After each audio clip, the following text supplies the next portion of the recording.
Why do you insist on casting your lure into 2 feet of water when every biological instinct tells the biggest fish in the lake to run away from the shore?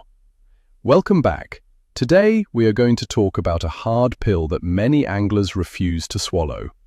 You have probably spent years throwing your favorite baits right up against the grassy banks, docks, and visible stumps. You do it because it feels right, and maybe it used to work. But I am here to tell you that your favorite shallow shoreline is absolutely holding you back from catching the biggest fish of your life. In this video, we are going to expose the brutal truth about why the true monsters have abandoned the shallows and why you are likely fishing in a dead zone. By the end of this, you will understand the exact reasons why your bite has gone cold, and I promise you will look at a crowded lake in a completely different way. So let me ask you a question right now, and I want you to be honest in the comments. Are you terrified of fishing deep water where you cannot see the bottom? Let us dive in. This topic is incredibly important because it deals with a habit that is deeply wired into our fishing brains. Almost all of us started our fishing journey standing on a muddy bank or walking the edge of a pond. Our fathers and grandfathers taught us to look for a fallen log, aim carefully, and drop a bait right next to it. It is visual, it is fun, and it provides instant gratification because you usually catch something, even if it is incredibly small. We have been conditioned to believe that structure only matters if our eyes can physically see it breaking the surface of the water. Because of this deeply ingrained habit, millions of fishermen do the exact same thing for decades. They buy expensive boats just to drive 20 feet from the shore and cast right back at the dry land. But the underwater world has changed. The fishing pressure has evolved, the environment fluctuates, and the oldest, smartest fish have adapted to survive. If you want to graduate from catching average fish to landing true giants, you have to understand the context of why they leave the shallows and where they actually go. Imagine this: you are standing on the bank or sitting in your boat at the crack of dawn. The morning mist is still rolling off the water. It is absolutely quiet. You look at the shoreline and see some fallen trees, maybe a patch of lily pads, and a nice shallow flat. It looks like the perfect place for a giant fish to hide. You make your first cast right up against the bank. You wait for that massive strike, but nothing happens. Or worse, you catch a fish that is barely bigger than your lure. Why do we keep doing this? We are drawn to the shallows because we can actually see the structure. It makes us feel confident. We see a log, we cast at the log. It is a simple equation that our brains love. But the brutal truth is that visual structure is a trap. It is a comforting lie we tell ourselves while the real monsters are laughing at us from the dark depths. The shallows are basically a playground for the young and the reckless fish. The big, old, smart fish did not get that way by hanging out where every single guy with a fishing rod can drop a bait right on their heads. They have moved out. They are gone. And if you keep beating that same shallow bank, you are just wasting your precious time on the water. Let us talk about the temperature trap and why it ruins your chances of a personal best.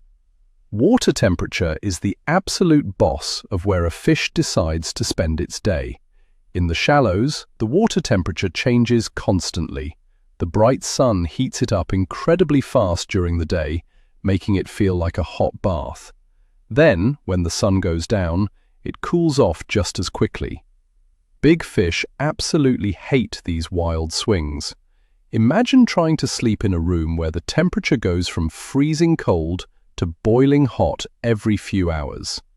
You would be miserable, and you would eventually move to a different room. That is exactly what a trophy fish does. They have huge bodies that require a massive amount of energy to maintain. They cannot afford to waste that energy adjusting to constantly changing shallow water temperatures. So, they slide out to the deeper water. Down there, the temperature is stable. It stays comfortable and consistent all day and all night. When you are sweating on the deck of your boat, throwing a spinnerbait into 2 feet of hot water, the big ones are chilling in the basement, enjoying the cool comfort of the depths. Stop fighting the temperature swings and go where the fish are comfortable. We really need to understand the big difference between a feeding zone and a resting zone. Many anglers think that because they saw some minnows splashing near the shore, the monster fish must be right there waiting to eat them. That is a massive misunderstanding of how an apex predator operates. The shallows are indeed a feeding zone for smaller fish, and maybe some medium-sized ones. But a truly big fish uses the shallows like a drive-through restaurant. They might push up into the shallow water for a very quick meal under the cover of absolute darkness, but they do not stay there. They grab their food and immediately retreat to their deep water sanctuary. That deep sanctuary is their resting zone. That is where they spend 90% of their lives. If you are insisting on fishing the shallows all day long, you are basically standing in the drive-through lane of a fast food place at noon, waiting for a guy who only comes by at midnight. You have to start targeting their resting zones. You have to drop your bait down into the deep, dark places where they spend the majority of their time digesting, resting, and waiting for the next easy opportunity. You must hunt them where they live, not where they visit. It is time to break a myth that has been passed down for generations. Your grandfather probably taught you to fish the shoreline. He probably told you to cast right up to the cattails and drag your worms slowly back. And you know what? That worked wonderfully 40 or 50 years ago. Back then, there was hardly any fishing pressure.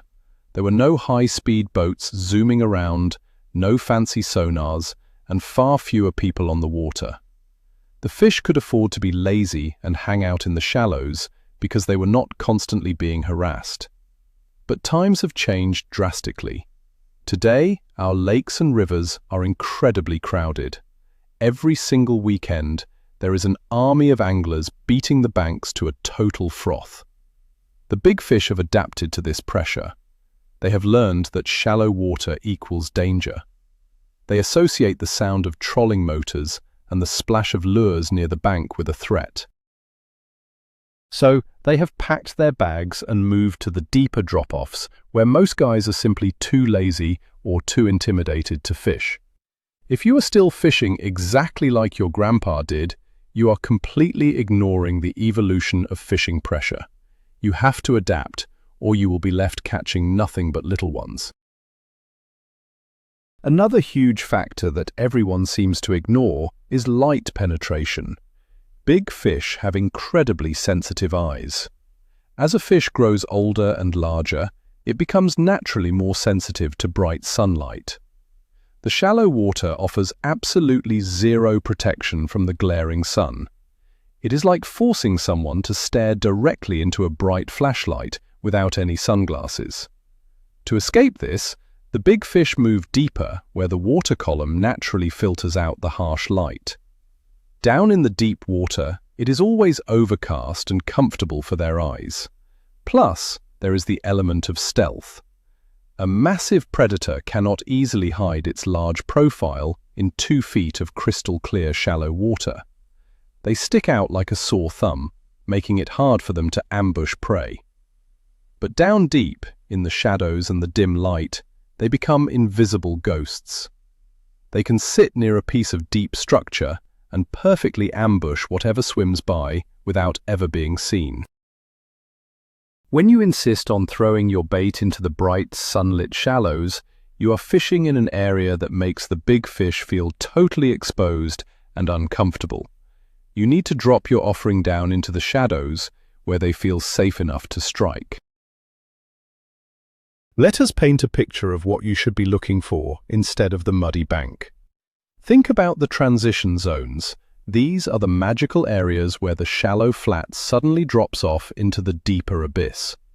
This is the most critical piece of real estate on any body of water.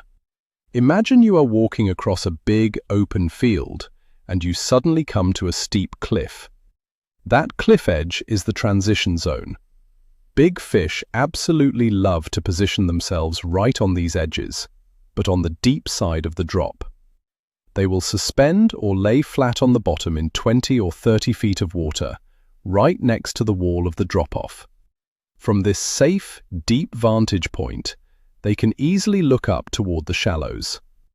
If a school of baitfish wanders too close to the edge, the big predator can rush up, grab a quick bite, and slide right back down into the safety of the deep water in a matter of seconds.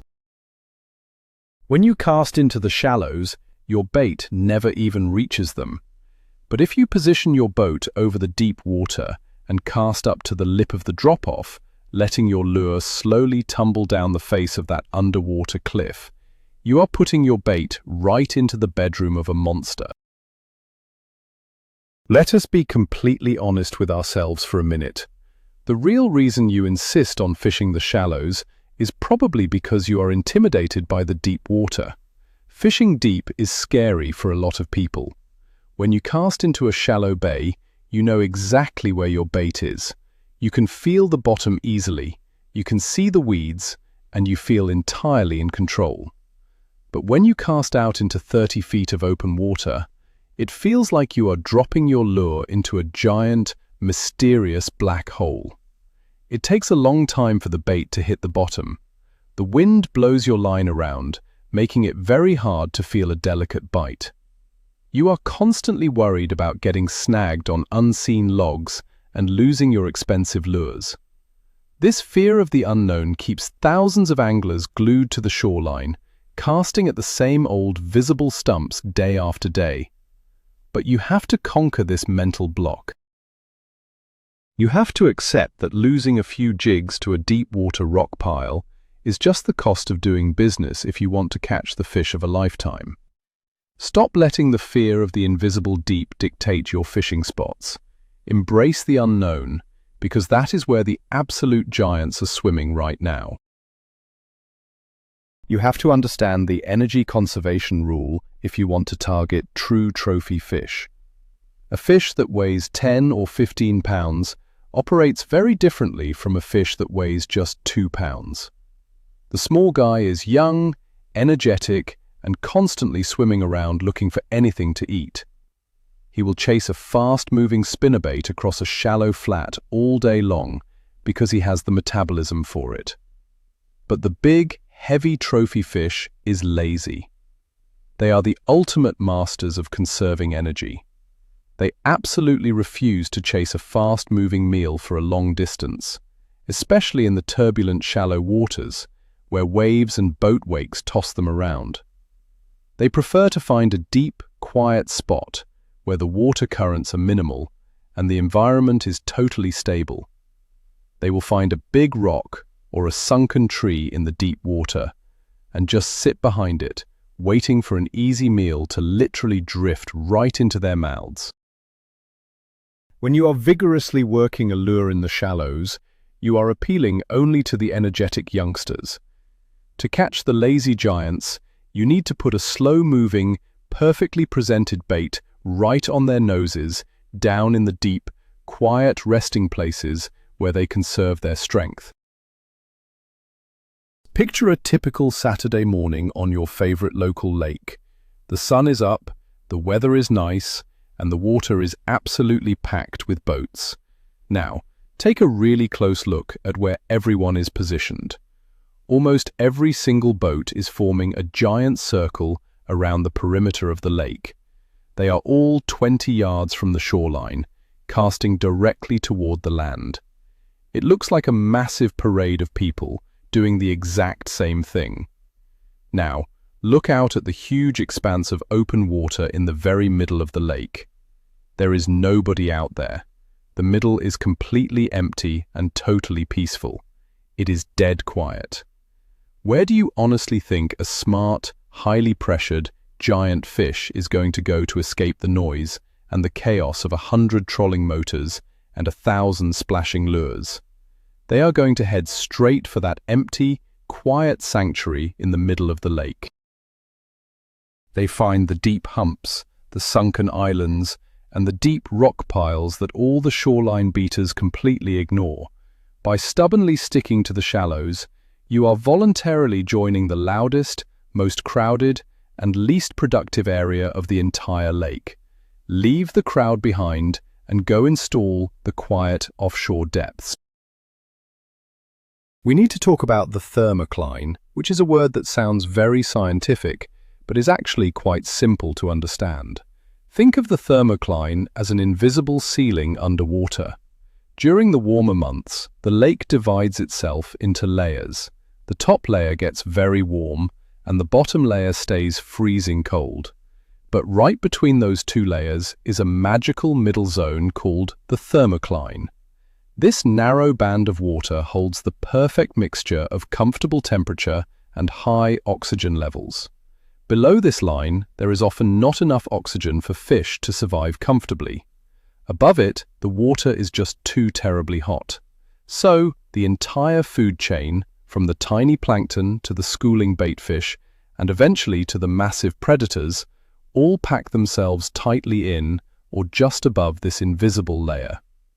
This layer is usually found way out in the deep open water, nowhere near the shallow banks.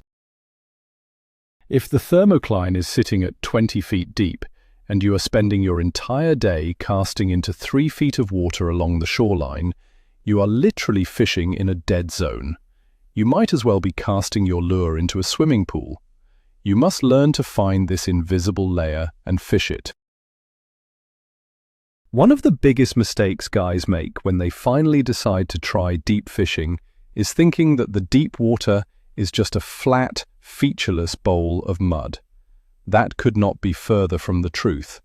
The bottom of the lake is just as varied and interesting as the dry land you walk on. Down there in the darkness, there are steep hills, deep valleys, underwater rivers, giant boulders, and huge forests of sunken timber.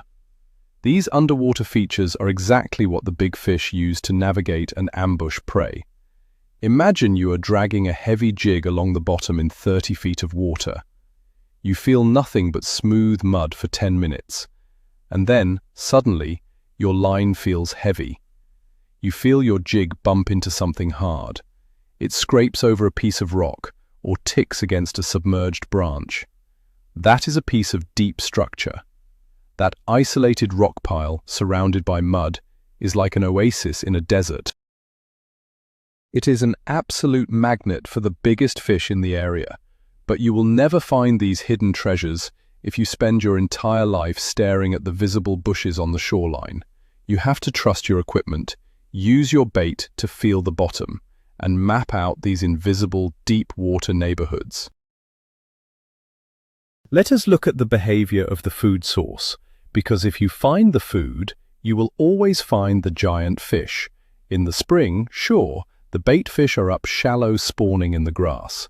But once that season is over, those massive schools of bait fish move offshore.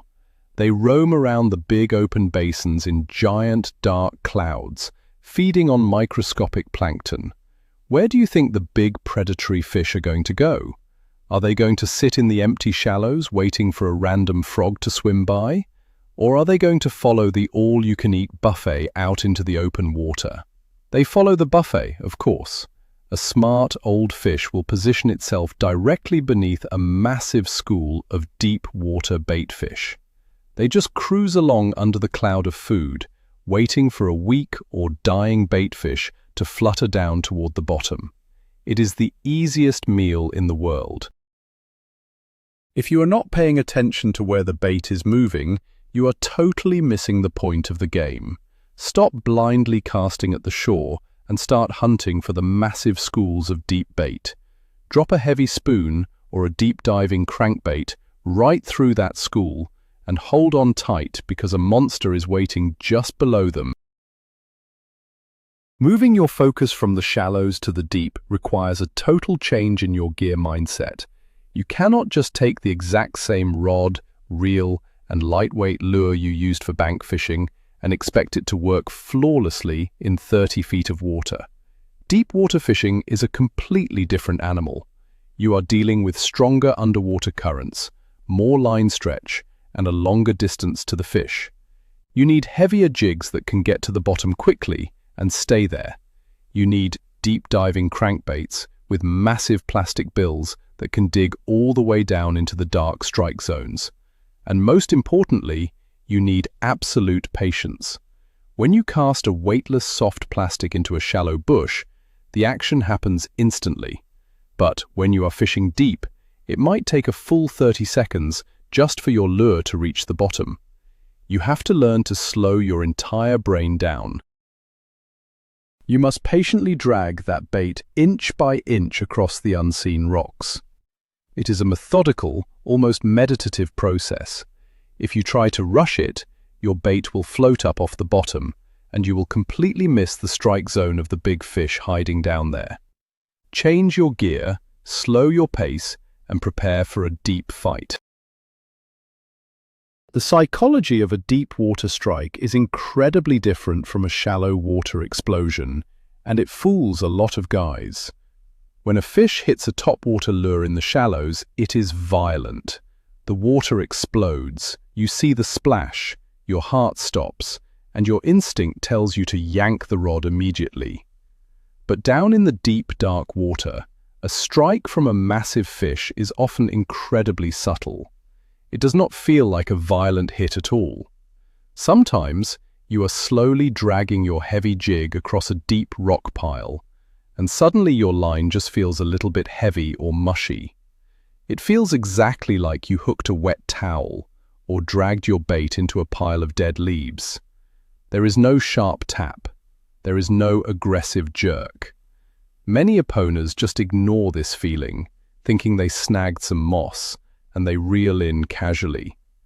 But that heavy, mushy feeling is often a giant fish that has inhaled your lure and is just sitting there holding it in the dark. You have to retrain your brain to react to this subtle change in pressure. When the line gets heavy in deep water, do not hesitate for a single second. You must set the hook with serious power to drive the hook point home through 30 feet of stretching line. Now, we have to talk about the double-edged sword of modern fishing electronics. So many guys buy these incredibly expensive, high-tech sonar units and think it will automatically make them experts at deep water fishing. They drive around staring at their screens like zombies, looking for the perfect little arches that indicate fish. If they do not see a fish on the screen, they will not even make a cast. This is a huge mistake. Electronics are great for finding deep structure, dropping off points, and bait schools, but they do not tell you the whole story. A big fish resting tightly against a giant boulder or buried in a thick pile of sunken timber is often completely invisible on the screen. The sonar waves simply cannot separate the fish from the hard structure. If you only fish when you see a perfect picture on your screen, you are passing up hundreds of giant fish that are tucked away in the shadows. Use your electronics to find the deep, interesting neighborhoods, but use your heavy jigs and your fishing instinct to knock on the doors. Never let a glowing screen dictate your confidence. Sometimes, you just have to drop a bait down into a likely-looking deep spot and see who is home. Picture this classic scenario at the local boat ramp at the end of a long day. You are strapping down your boat, exhausted and frustrated because you only caught a few small ones near the bank. A guy pulls up next to you, smiling from ear to ear, and he shows you pictures of 3 absolute monsters he caught. You ask him the golden question, "Where did you catch them?" He points a thumb over his shoulder and says, "Oh, I just caught them up shallow, pitching near those docks." He is looking you right in the eyes, and he is lying through his teeth. This happens every single day in the fishing world. Successful deep water anglers are very protective of their hard-earned offshore spots. They spent hours scanning the deep water, losing lures, and mapping out a secret rock pile in 25 feet of water. They are absolutely not going to hand that information over to a stranger at the boat ramp. So they tell you a nice, comfortable lie about the shallows, and the next morning you go right back out and beat the docks again, convinced that the big ones are there. Do not fall for the boat ramp lies. Trust the biology of the fish, and understand that the giants are hiding securely in the offshore depths. You absolutely must respect the seasonal shifts if you want to stop wasting time. There is a very short window in the spring when the big fish actually need to be in the shallows to spawn. During that brief time, the bank beaters look like absolute heroes. But the moment that biological urge is satisfied, the true giants get out of there as fast as they can. As the summer heat kicks in, the shallow water becomes depleted of oxygen and dangerously hot. The fish slide out to the deep drops where the water is cool and highly oxygenated. Then, as the harsh winter cold rolls in, the shallows become the coldest, most miserable place in the lake, prone to freezing solid. Once again, the big fish retreat to the deep wintering holes, where the water temperature near the bottom remains remarkably stable and slightly warmer.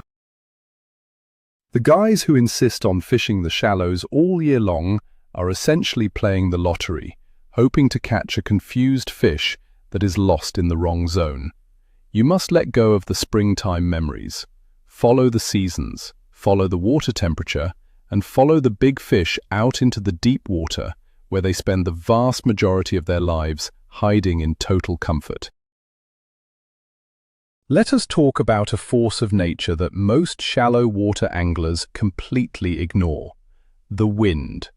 Most guys hate the wind because it makes boat control difficult and ruins their precision casts to the shoreline targets. But for the deep water angler, the wind is an absolute blessing. When a strong wind blows across a massive lake for several days, it physically pushes huge volumes of water. This creates powerful underwater currents far out in the deep offshore basins. These deep currents act like a giant conveyor belt, pushing massive schools of disorganized baitfish right into the deep underwater points and the faces of steep drop-offs. The giant predators know exactly how to use this to their advantage. They will tuck themselves right behind a deep water ridge, out of the direct flow, and wait for the underwater wind current to deliver the food right over their heads. While the bank fishermen are hiding in calm, shallow coves, trying to escape the breeze and catching absolutely nothing, the offshore guys are braving the waves and hauling in monsters that are actively feeding in the deep currents. Learn to love the wind and use it to predict where the deep water dinner bell is ringing. The transition from being a shallow water angler to a successful deep water hunter is mostly a test of your personal patience. It is going to test your mental toughness. When you fish the shore, you get constant visual feedback. You see the splash, you see the structure, you are constantly moving and casting. It keeps your mind busy. Deep fishing is totally different. You might sit over a deep rock pile for an entire hour without feeling a single tap on your line. You are dragging a heavy rig through invisible mud, staring at the horizon. The silence can be incredibly deafening, and the urge to pull up the trolling motor and run back to the comforting, visible shoreline will be overwhelming. Your brain will scream at you that there are no fish down there. But this is exactly where you must hold your ground. You have to visualize that heavy jig crawling over the rocks down in the darkness. You have to believe in the science of the deep water sanctuary. The guys who consistently catch giant, record-breaking fish are the ones who can endure hours of quiet dragging just for one single massive bite. Deep water fishing is not a game of numbers. It is a very patient game of absolute size. Finally, let us talk about the ultimate payoff that makes all of this learning and patience totally worth it. Imagine a quiet late afternoon on the water.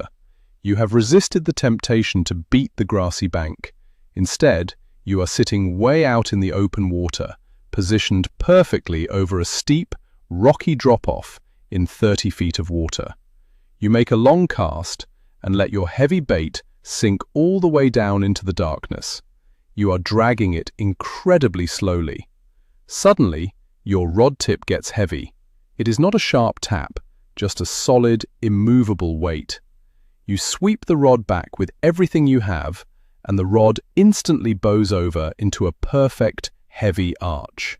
It feels like you have hooked a moving submarine. The fish does not thrash on the surface. Instead, it just pulls with steady, brutal power straight down into the depths, stripping the line off your reel. When you finally work that fish up through the water column and see the massive, pale shape emerge from the dark green depths, everything changes. That one single moment of landing a true, deep-water giant will completely erase your desire to ever waste another day casting at shallow, visible stumps. The deep water holds the real monsters. The greatest turning point in your fishing journey will happen the moment you finally realize that the shoreline is mostly an illusion. We discuss the temperature swings, the light penetration, the fishing pressure, and the simple fact that big fish need a massive, quiet space to conserve their energy. Breaking out of your comfort zone and leaving the visible structure behind is incredibly difficult. It requires patience, different gear, and a lot of blind faith. But once you feel that first, heavy, unmistakable tug from a monster hiding 30 feet deep, you will never look at the water the same way again. I hope this video gives you the confidence to turn your boat around, head out to the open water, and start hunting the big ones where they actually live. Thank you so much for watching. If this video helped you rethink your strategy, please subscribe to the channel and hit that like button to support us. Now, I want to hear from you. What is the biggest challenge you face when trying to fish the deep water? Drop your answer in the comments below and let us figure it out together.